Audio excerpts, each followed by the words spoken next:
My name is Rachel Bennett. For 14 years, I was married to Dr. Ethan Bennett, the handsome, brilliant chief of cardiothoracic surgery at Chicago Memorial Hospital. The man who smiled on billboards, gave TEDx talks about the healing power of family, and posted Sunday morning pancakes on Instagram with the caption, "Nothing matters more than these two little humans." America loved him. Our children loved him. I used to love him too until I realized the smile he gave the cameras was the same one he used to hide the lies. Jacob is 11 now. Tall for his age, quiet, always drawing airplanes and asking questions about how hearts work, because that's what Daddy does. Sophia is 9, all pigtails and questions the one who still believes every promise her father ever made. They are the reason I stayed so long, and they are the reason I finally left. It started the way these stories always do. Perfect on the outside, rotting underneath. We met in 2011 at the hospital. I was a pediatric oncology nurse, 26, still believing in happy endings. Ethan was the golden resident, 6'3", dark hair, green eyes that made nurses giggle in the break room. He brought me coffee during night shifts, remembered how I took my tea, asked about my patients like he actually cared. 6 months later, we were engaged.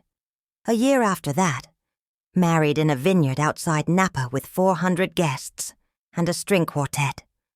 My parents cried. His parents toasted to the perfect match. Jacob arrived in 2015, Sophia in 2017. Ethan cried in the delivery room both times, posted the black and white photos, got thousands of likes. Then the mask started slipping. The first time he yelled at me in front of the kids. Jacob was 4. Ethan had been on call for 36 hours. I asked, gently, if he could read Jacob a bedtime story so I could finally sit down. He turned on me in the kitchen, voice low but sharp enough to cut glass. Do I look like I have energy for fairy tales? I spent all day holding a man's heart in my hands. You want me to read about talking animals? Handle it. Jacob stood in the doorway in his dinosaur pajamas, eyes wide. Daddy, are you mad at Mommy?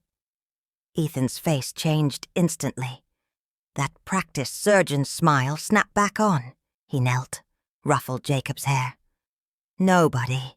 Daddy's just tired from saving lives. Go with Mommy, okay? That night I slept on the couch. Ethan never apologized. The affair started around the time Sophia turned 3. I found the first hotel receipt in his scrub pocket. The Peninsula, $1,248. Dr. Bennett plus guest. When I showed it to him, he laughed. Conference. Shared room with a colleague to cut costs. You're really going to accuse me of cheating over a receipt? I wanted to believe him. I had 2 small children. No income of my own anymore. He'd convinced me to quit nursing, for the family. And he controlled every dollar. So I swallowed it. But the lies kept piling up. Late nights at the hospital that somehow ended with lipstick on his collar. Text messages at 2 a.m. from Dr. Lauren Patel Consult. The way he'd come home smelling like someone else's perfume and shower immediately. By 2024, I was keeping a secret folder on my phone, screenshots, timestamps, a burner Google Drive with photos I hated taking. I started sleeping in Sophia's room some nights, telling her it was a slumber party. She believed me until she was 7 and asked why Mommy cried in the closet. Ethan's control was absolute. He monitored the credit cards, the Ring camera, even my phone location for safety. When I tried to go back to work part-time, he said, "The kids need their mother, unless you want them growing up with strangers." So I stayed. Until the night he crossed a line he couldn't smile his way out of. March 12th, 2025. Jacob's 11th birthday. We'd planned a small party, laser tag, pizza, 10 friends. Ethan promised he'd be home by 6 p.m. At 7:30, he texted, "Emergency surgery. Can't leave. Sorry, buddy." Jacob tried to be brave, but I saw him wipe his eyes when we sang Happy Birthday without his father. Sophia kept looking at the door like Ethan might still walk in with a giant gift. He didn't come home until 2 a.m. I was still up cleaning frosting off the table when he walked in reeking of whiskey and Chanel No. 5. I didn't yell. I just asked quietly, "Who was she tonight?" He looked at me like I was dirt. "You really want to do this on our son's birthday? Fine. Yes. Lauren. Happy now?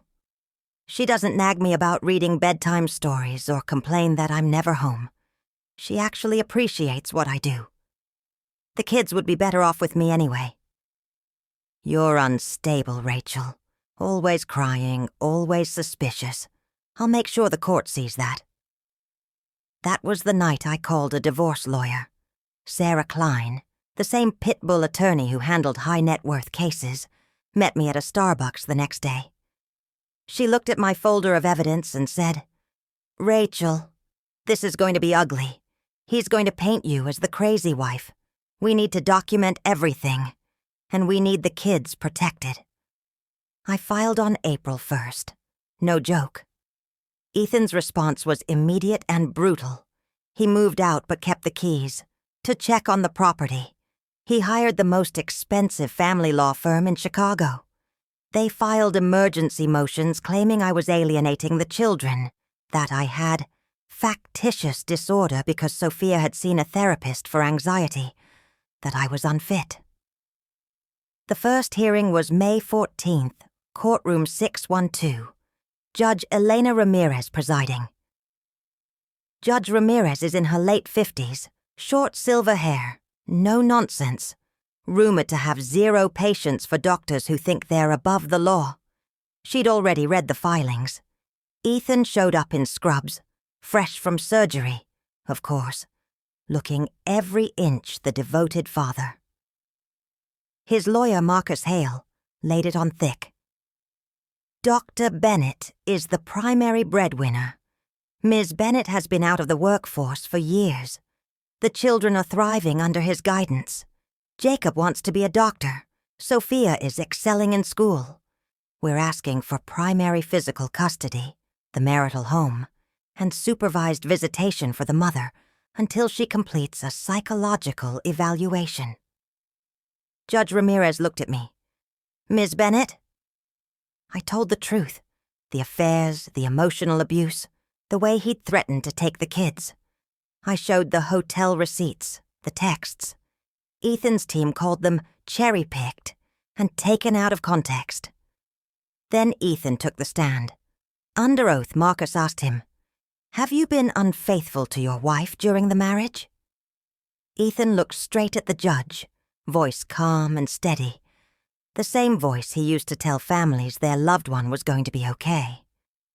"No, Your Honor. I have never cheated on Rachel. Those messages were work-related. The receipts were for medical conferences. She's been paranoid for years. It's part of why I'm seeking full custody. The children deserve stability, not a mother who accuses their father of things that never happened." Judge Ramirez stared at him for a long moment. "Dr. Bennett," she said slowly, "I'm going to give you one more chance to be truthful, because if I find out later that you lied under oath, the consequences will be severe. Have you had any extramarital relationships?" Ethan didn't even blink. "No, Your Honor. I swear on my children's lives." The courtroom was silent. Judge Ramirez wrote something down. Then she looked at both lawyers. "I'm ordering a full forensic accounting of all marital assets. I'm also appointing a guardian ad litem and a child psychologist. And, because I'm not convinced either of you is telling the full truth, I am going to interview the minor children in chambers next week, with their therapist present. No parents in the room. Their testimony will be recorded and considered heavily. Ethan's jaw tightened, the first crack in the armor. He leaned over to Marcus and whispered something. Marcus stood up. Your Honor, the children are too young to be subjected to this. It could cause emotional harm. They're old enough to know what's happening in their own home. Judge Ramirez cut in. Dr. Bennett, you just swore on their lives. Let's see if they agree with your version of events. She banged the gavel. Hearing continued until May 21st. Children will be interviewed May 20th in chambers. Ethan walked past me on the way out. He didn't say a word, but the look he gave me was pure ice. That night he showed up at the house, unannounced. The judge is playing games, he said, standing in the foyer like he still owned it. You think the kids are going to side with you? They love me. Jacob wants to be a surgeon. Sophia still calls me her hero. Jacob was listening from the top of the stairs. Sophia, too. I told Ethan to leave. He smiled that surgeon smile and said, See you in court, Rachel. Try not to coach them too obviously. The week that followed was hell. I didn't coach the kids. I told them the truth, that Mommy and Daddy were getting divorced, that the judge wanted to talk to them alone because she cared about what they wanted, and that they should just answer honestly. Jacob asked, Will Daddy be mad if I tell the truth? I hugged him. Tell the truth, baby. That's all that matters. Sophia just cried and asked if she could still see both of us. On May the 20th, they went to the courthouse with the guardian ad litem and their therapist, Dr. Patel. Not the affair one.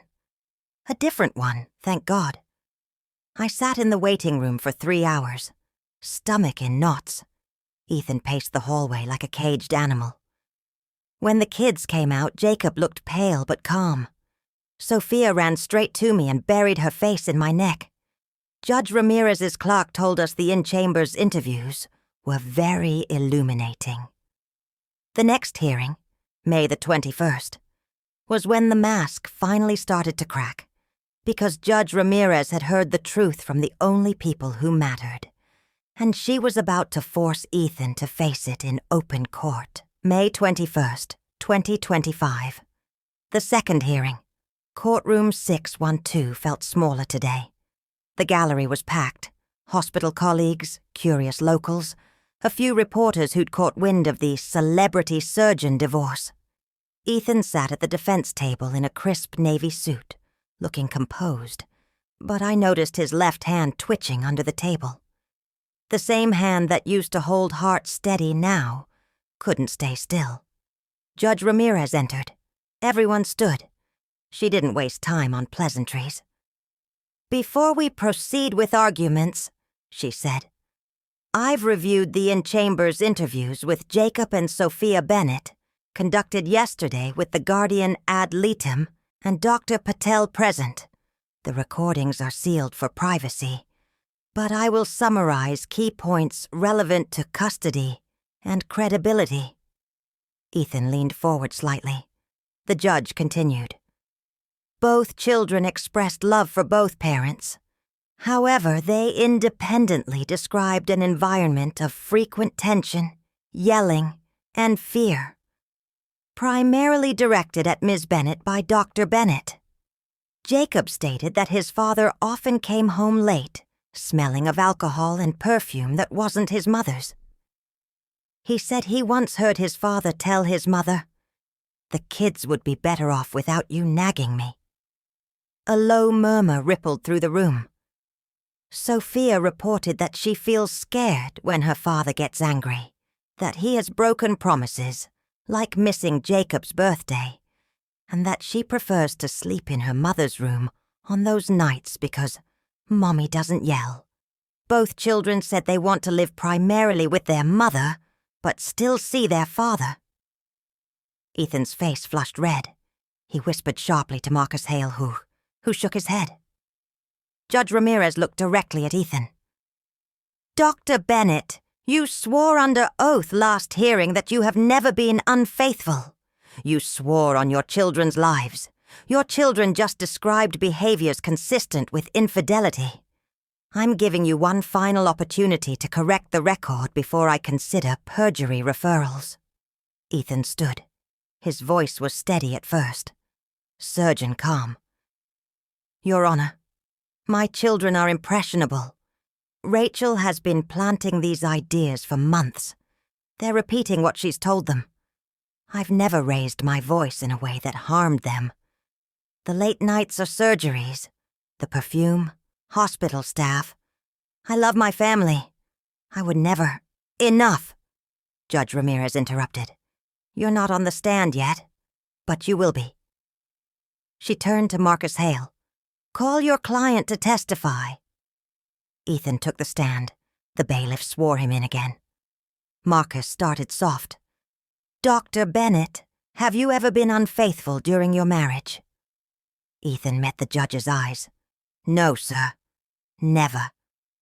"Marcus, have you ever threatened to take the children away from Ms. Bennett?" Ethan, "Only in the context of protecting them from instability. I never meant it as a threat." Marcus sat. "My turn." Sarah Klein approached slowly. "Dr. Bennett, do you recall the night of March 12th, Jacob's birthday?" Ethan, "Yes. Emergency surgery." Sarah, "You arrived home at approximately 2 a.m., correct?" Ethan, "Around then." Sarah, "And you told Ms. Bennett that you had been with Dr. Lauren Patel, and that she doesn't nag like your wife does." Ethan hesitated, the first real crack. "I may have said something in anger, but it wasn't an admission of an affair." Sarah clicked the projector remote. A still image appeared, a text message chain from Ethan's phone, subpoenaed last month. "Ethan, 1:47 a.m. Just left your place. Best night in months. Rachel suspects nothing. Lauren, you deserve better. Come over any time." The courtroom gasped. Ethan's eyes widened. "That's private. Out of context." Sarah, "Another one. March 15th. Can't wait to get away from the nagging wife again. Same hotel? From you to Dr. Patel?"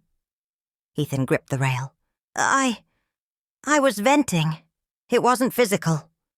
Sarah, "Hotel receipts say otherwise. Peninsula Chicago, multiple nights. You billed them as conference expenses on your Amex. The one you claimed was only for work." Ethan looked at the judge. "Your Honor, this is harassment." "No," Judge Ramirez said. "This is evidence. Answer the question.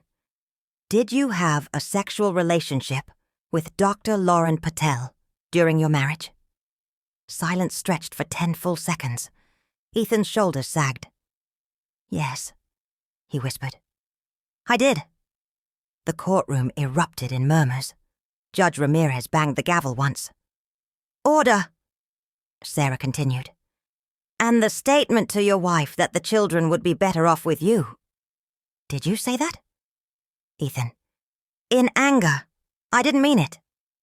Sarah, "But you said it. In front of Jacob, who heard it from the stairs." Ethan didn't answer. Sarah, "One more. Jacob told the judge you once said, 'If Mommy keeps this up, she'll never see you again.' Did you say that?" Ethan, "I might have. I was frustrated." Judge Ramirez leaned forward. "Frustrated enough to lie under oath today, to swear on your children's lives that you were faithful." Ethan looked down. "I'm sorry, Your Honor. I panicked." The judge's voice was ice. "You didn't panic. You chose to lie. Again. In front of your children's future hanging in the balance." She turned to the bailiff. "Escort Dr. Bennett back to the table." Ethan stepped down like his legs were lead. Judge Ramirez addressed both sides. "Based on the children's testimony, the respondents admitted perjury, and the pattern of emotional abuse and infidelity, I am granting temporary primary, physical and legal custody to Ms. Bennett, effective immediately. Dr. Bennett will have supervised visitation only, pending a full custody trial. He is ordered to surrender his passport and not approach the marital home without written permission from counsel. Ethan shot up. Your Honor, this is... Sit down, Dr. Bennett, she snapped, or you'll spend the night in holding. He sat. The judge continued. Furthermore, I am referring this matter to the Illinois Attorney General for perjury investigation and to the Illinois Department of Financial and Professional Regulation for review of Dr. Bennett's medical license. Lying under oath calls into question fitness to practice. Ethan's face went white. Sarah squeezed my hand under the table. Judge Ramirez looked at me.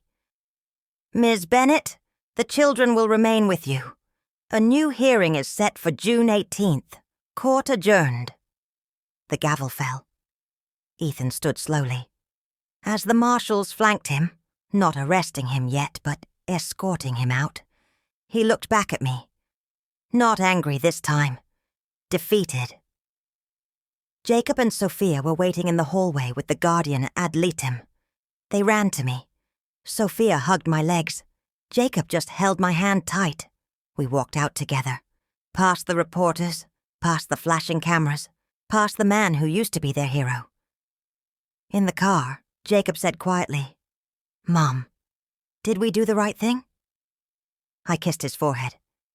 You told the truth, baby. That's always right. Sophia whispered, I still love Daddy, but I'm not scared anymore. That night we ordered pizza, the same kind from Jacob's birthday. We ate on the living room floor, laughing about silly things. Ethan's empire of lies had started to crumble. But the worst was still coming. Because the children's words weren't just testimony. They were the beginning of the end. The days after the May 21st hearing felt like the calm before a storm nobody could stop. Ethan didn't come home that night, or any night after. He checked into the Peninsula, ironic since that was his affair hotel, and lawyered up harder.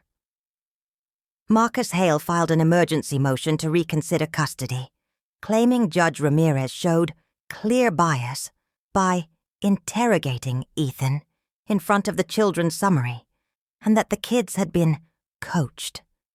He attached affidavits from 2 of Ethan's colleagues, saying he was devoted and professional. Sarah laughed when she read it. Bias? She gave him 3 chances to tell the truth. He blew them all. Meanwhile, the Illinois Department of Financial and Professional Regulation, IDFPR, opened an official investigation into Ethan's license the very next day. Perjury in family court isn't just a family matter. It's grounds for questioning whether a doctor who lies under oath can be trusted to hold someone's life in his hands. The hospital's HR department quietly placed him on administrative leave, pending review. Chicago Memorial issued a bland press statement. We are cooperating fully with all inquiries and take matters of professional conduct seriously. Social media caught fire slowly at first, then exploded. A local nurse who'd worked with me years ago posted anonymously on Reddit's r/medicine. Our star surgeon just got caught lying under oath about cheating on his wife. Kids testified he yelled and broke promises. License on the line. Anyone surprised? The thread hit 14,000 upvotes in 48 hours. People dug up his old TEDx clip, family first, always, and stitched it with courtroom sketches. #DrLiar trended locally. Ethan tried to fight back. He posted a carefully worded Instagram story, since deleted, but divorce is painful. False accusations hurt everyone, especially our children. I remain committed to being the best father possible. Thank you for the support. It backfired. Comments were brutal. Tell that to your kids, who said they're scared of you. Swore on their lives and still lied. How's Lauren doing? Lauren Patel, the other doctor, went radio silent. Hospital sources said she requested a transfer to the night shift and hired her own attorney. June 4th, the perjury referral hit the news. Chicago Tribune headline: Prominent Chicago surgeon faces perjury probe after admitting affair in divorce court. They quoted Judge Ramirez's transcript. "You chose to lie? Again." Ethan's lawyer issued a statement calling it a private family matter being sensationalized, but the damage was spreading. On June 10th, Sarah got a call from the Guardian ad litem. The kids had asked to speak again. Voluntarily. Jacob wanted to clarify something he forgot in chambers. Sophia drew a picture she wanted the judge to see. Judge Ramirez granted an unusual second in chambers session on June 12th. This time, the kids' statements were even more pointed. Jacob, recorded later summarized in court. "Dad told me last year that if Mom kept asking questions, he'd make sure she couldn't see us anymore. He said it like a joke, but it didn't feel like one. I didn't tell anyone because I didn't want him to get mad. But now I'm not scared to say it. When Dad gets home late, he smells funny, and Mommy cries in the bathroom. I pretend to sleep so she doesn't know I hear. I just want everyone to stop fighting. I love Dad, but I feel safe with Mom." The judge didn't need to play the full audio in open court yet, but she warned both sides it would come if necessary. June 18th, the full custody hearing. Courtroom 612 was standing room only. Reporters lined the back. Ethan arrived in a dark suit, looking thinner, eyes shadowed. No scrubs this time. He wasn't allowed back at the hospital yet. Judge Ramirez started with the motion to reconsider. She denied it in under 5 minutes. "The evidence of perjury stands. The children's statements are consistent and credible. Motion denied." Then she turned to Ethan's side. "Dr. Bennett, you have one last opportunity to present mitigating evidence before I rule on permanent custody."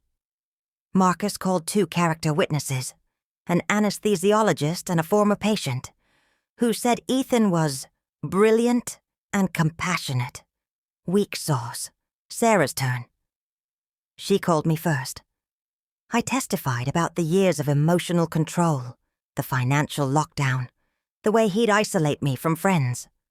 I cried once when I described Jacob asking if Daddy was going to take us away. Then Sarah said the words that changed everything. "Your Honor, with the court's permission, I'd like to play portions of the sealed-in chambers recordings, the ones from both sessions, so the respondent can hear exactly what his children said in their own voices." Ethan froze. Marcus objected. "This will traumatize the children further." Judge Ramirez cut him off. "They're not here, and Dr. Bennett has repeatedly claimed they've been coached. Let's let their unfiltered words speak." She approved. The courtroom lights dimmed slightly. The clock played the audio. First Jacob's voice, small but steady. "He said Mommy would never see us again if she kept asking about where he was. I hide under the covers when he yells. Mommy hugs me after." Ethan stared at the speaker like it was burning him. His hands clenched so hard the knuckles went white. When Sophia's voice said, "I feel safe with Mom," a single tear rolled down his cheek, the first real emotion he'd shown publicly. The audio ended. Silence. Judge Ramirez spoke softly but firmly. "Dr. Bennett, those are your children's words. Not coached, not manipulated. They're truth." Ethan didn't respond. He just looked down. The judge continued. "Based on the evidence, admitted infidelity, emotional abuse, perjury, threats to withhold the children, and now the direct testimony of Jacob and Sophia, I am awarding sole legal and physical custody to Ms. Bennett. Dr. Bennett will have supervised visitation, minimum 4 hours per month, with a professional supervisor present. No overnight visits until further order. He is ordered to complete a 52-week batterer's intervention program and individual therapy focused on anger management and accountability. Ethan's lawyer tried one last plea. Your Honor, this is career-ending. It should be, Judge Ramirez replied. Lying under oath while holding people's lives in your hands every day is career-ending behavior. She banged the gavel. Court adjourned. Ethan didn't move at first. Then he stood slowly, like an old man. As the marshals, routine escort now, walked him out, he paused at the door and looked back at me. Not hate, not anger, just emptiness. Outside, Jacob and Sophia were waiting in a side room with the therapist. When I walked in, they ran to me. Jacob, did we win, Mom? I knelt. We didn't win anything, baby. We told the truth, and the judge listened. Sophia held up her drawing. A house with me, her and Jacob, under a big sun. No dad in it. I made this for the judge, she said, so she knows we're happy now. I hugged them both until my arms hurt. That night, the news broke wider. CNN picked it up. Chicago surgeon loses custody after children testify to emotional abuse. Medical boards started getting calls from patients asking if he'd operated on them while under investigation. Ethan's Instagram went dark, permanently. But the storm wasn't over, because the perjury charge was moving to criminal court. And when that hit, everything he'd built, reputation, license, freedom, would finally collapse. June 25th, 2025. The criminal referral landed like a grenade. The Cook County State's Attorney's Office formally charged Ethan with 2 counts of perjury. 720 LCS 5/32-2. Class 3 felonies, each carrying 2 to 10 years. They also tacked on a count of filing a false sworn statement in the custody motion, where he claimed the children were coached without evidence. Bail was set at $100,000. Ethan posted it that afternoon through a bondsman, but the damage was already irreversible. The Illinois Medical Licensing Board suspended his license pending a full hearing. Chicago Memorial terminated his privileges, effective immediately. His name was scrubbed from the hospital website within hours. Patients started getting letters. Your cardiothoracic surgeon is no longer affiliated with our practice. We are reassigning your care. Ethan's world shrank fast. He tried one last media play, a sit-down interview with a local news station, framed as the other side of a painful divorce. He wore a charcoal suit, spoke softly, eyes downcast. I made mistakes in my marriage. I wasn't perfect, but the accusations have been exaggerated. My children were put in an impossible position. I'm fighting for them, not against them. The perjury charge is a misunderstanding. I was emotional, not dishonest. The interviewer pressed. Your own kids said they feel scared around you. How do you respond? Ethan paused too long. They've been influenced. I love them more than anything. Viewers didn't buy it. The comments section exploded. Influenced by what? Your yelling and cheating? Swore on their lives, still lied. The clip got 1.8 million views on YouTube before the station took it down due to backlash. Marcus Hale tried negotiating a plea deal behind closed doors. The offer from the prosecutor: plead guilty to 1 count of perjury, 18 months probation, 200 hours community service, mandatory therapy, no jail time, but permanent record and full cooperation with the medical board. Ethan rejected it. I'm not pleading to something I didn't intend, he told Marcus. I'll fight it. Big mistake. July 15th, the supervised visitation started. The court-approved supervisor was a neutral third-party social worker named Ms. Elena Torres. The visits were held at a family center downtown. Neutral ground, Cameras in every room. No physical contact without permission. First visit, Ethan arrived early, clean-shaven, carrying 2 wrapped gifts. A model airplane kit for Jacob, a stuffed unicorn for Sophia.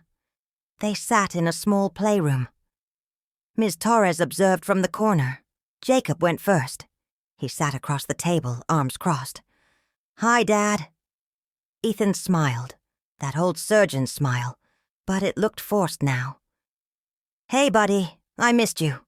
Look what I got you." Jacob glanced at the gift, but didn't touch it. "Thanks. But why did you lie to the judge?" Ethan's smile faltered. I was scared, Jacob. Grown-ups make mistakes." Jacob looked him straight in the eye, the same green eyes Ethan used to have. "You said on your kids' lives you didn't cheat. Then you admitted it. That made me feel like I couldn't trust anything you said anymore." Ethan swallowed hard. "I'm sorry. I really am." Jacob nodded slowly. "Mom says sorry means changing. Are you changing?" Ethan didn't answer right away. Ms. Torres noted it in her pad. Sophia's turn was harder. She walked in holding my hand until the last second, then sat on the edge of the couch. "Hi, Daddy." "Hi, Princess." Ethan's voice cracked. "I brought your unicorn." Sophia looked at it, then at him. "I don't want it if it's a bribe." Ethan flinched. "It's not a bribe. I love you." Sophia's lip trembled. "You said mean things to Mommy. You made her cry. A lot. And you missed my ballet recital and Jacob's birthday. Why?" "I was working, saving lives." "But you had time for Dr. Lauren," Sophia said quietly. "Mom showed me the texts, not all of them. Just enough so I'd understand why you left." Ethan's face crumpled. For the first time in public, or semi-public, he started crying. Real tears. "I messed up, Soph. I messed up so bad." Sophia stared at him. "Are you going to jail?" "Maybe." He whispered, "I don't know yet." "Then maybe you should think about why before you see us again." Ms. Torres ended the visit early. Ethan left without hugging them. The rules, and the kids didn't offer. In the car ride home, Jacob said, "He cried. I've never seen him cry before." Sophia, "Good. Maybe he'll stop lying now." The supervised visits continued once a month. Each one got shorter. The kids spoke less. Ethan tried gifts, stories, promises. Nothing landed. Ms. Torres's reports to the court were damning. Children exhibit clear emotional distance. Father shows remorse in session, but no evidence of behavioral change outside. August 20th, 25. The perjury trial date was set for October 10th. Ethan finally took a deal. The night before jury selection. Plea: guilty to 1 count of perjury. Class 3 felony. 24 months probation. 300 hours community service. $10,000 fine. Permanent no-contact order, unless supervised and court-approved. Mandatory therapy for 3 years. No jail time. But the felony record meant his medical license was revoked permanently. No hospital in the country would touch him now. Sentencing hearing, October 22nd. Judge Michael Donovan, different judge for the criminal case, read the plea allocution. Ethan stood in a plain gray suit, no tie. "I take full responsibility for lying under oath. I was ashamed and scared of losing my family. I hurt the people I love most. I'm sorry to the court, to my children, to Rachel. I accept whatever consequences come." Judge Donovan, "You're a trained physician who took an oath to do no harm. You violated that oath in multiple ways. The felony conviction stands. Probation granted as agreed. But know this, 1 violation, and you go to prison." Gavel. Ethan walked out convicted felon. The news hit national wires. Star surgeon pleads guilty to perjury in bitter divorce case. loses license, family, reputation. His former colleagues distanced themselves. Lauren Patel resigned quietly and moved out of state. I didn't watch the coverage. I was too busy helping Jacob build the model airplane Ethan had brought, the one he finally accepted on the 4th visit. We painted the living room, hung new curtains, started family game nights. Sophia asked one evening, "Will Daddy ever come back to live here?" "No, baby," I said. "But you can still love the good parts of him from far away, and it's okay if that changes over time." She nodded. "I love the daddy who used to read stories, not the one who yelled." October ended quietly. Ethan moved to a small apartment in the suburbs. He started volunteering at a free clinic, community service hours, but no scalpel in his hand ever again. The house was ours. Court-ordered sale of assets gave me majority equity. I went back to nursing part-time at a pediatric clinic. The kids thrived. And somewhere in a courtroom file, 2 children's voices, small but unbreakable, had brought down a man who thought he was untouchable. But one final chapter remained. The moment Ethan realized the truth wasn't just words on paper. It was the silence of his own children. November 2025 through early 2026 passed in a rhythm I hadn't known in years. Calm, predictable, safe. The house felt lighter without Ethan's shadow. We repainted the master bedroom a soft blue-gray. My choice, no approval needed. Jacob turned 12 in January and asked for a telescope instead of video games. We set it up in the backyard on clear nights, staring at constellations while he asked questions about black holes and supernovas.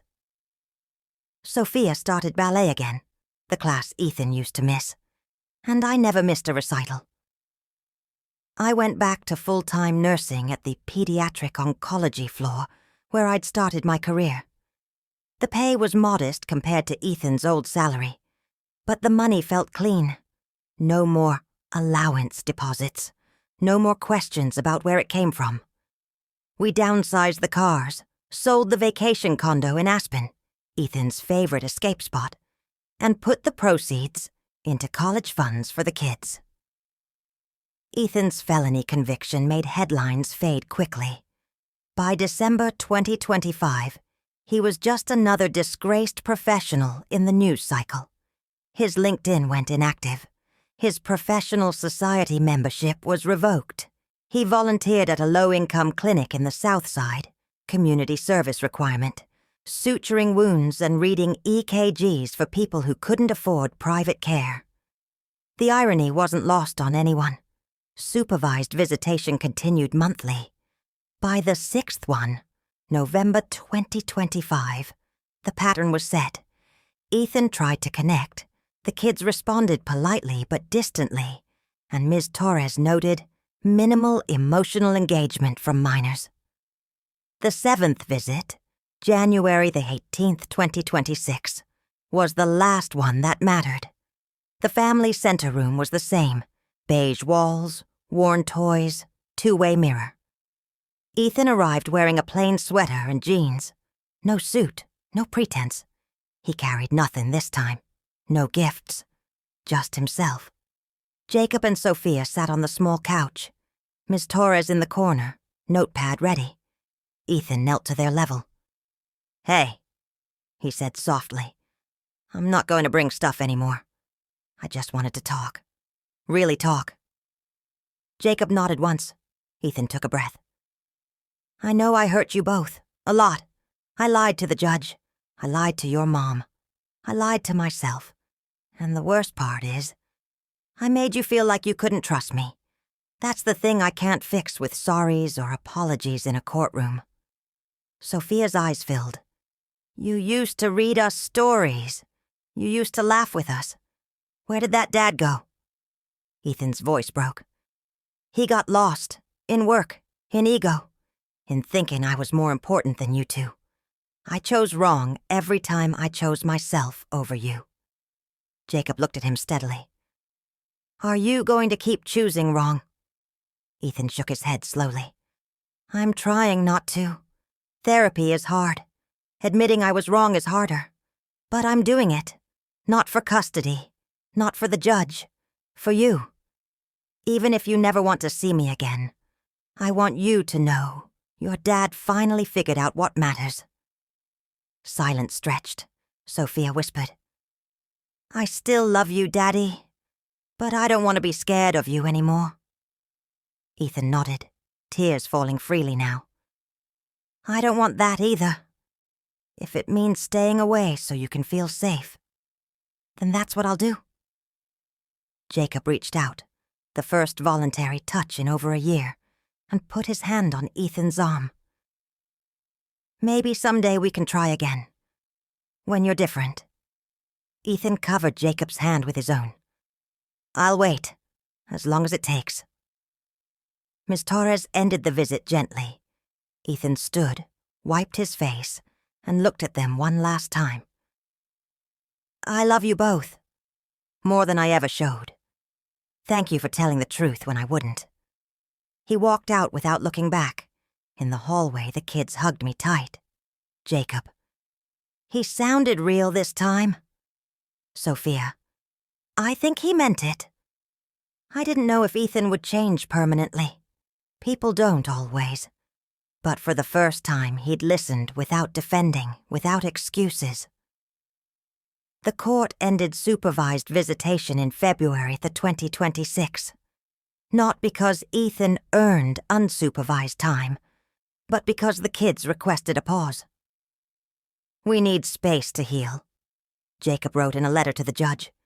Judge Ramirez respected it. No visits until the children initiated contact. Ethan complied. No motions, no complaints. By spring 2026, life settled into something new. Jacob joined the school science club. Sophia's ballet teacher said she had real grace. I started dating, slowly, carefully. A kind ER doctor who laughed at my bad jokes and never once made me feel small. One evening in April, we sat on the back porch watching the sunset. Sophia leaned against me. Mom? Yeah, baby. Do you think Daddy's okay? I thought about it. I hope so. He's trying. That's all any of us can do. Jacob added, if he keeps trying, maybe one day we'll talk again. But not yet. I kissed the tops of their heads. Not yet. And that's okay. We never got the big dramatic ending. No courtroom showdown, no viral apology video, no redemption arc for clicks. Just quiet accountability. Ethan's medical career was over, his reputation tarnished beyond repair. He lived modestly, attended therapy twice a week, volunteered, and waited. The children grew stronger every day. And in the quiet spaces where fear used to live, we built something unbreakable. Trust, truth. A family that chose honesty over perfection. Judge Ramirez's final order in March 2026 closed the case with one line that stayed with me. The children's voices were heard. The truth prevailed. May healing follow. It did. We hung Sophia's drawing from that long-ago hearing on the fridge. The house with 3 figures under a big sun. Jacob added a 4th one later, a small stick figure far away, watching. Not part of the home, but not erased. Just distant. And that was enough.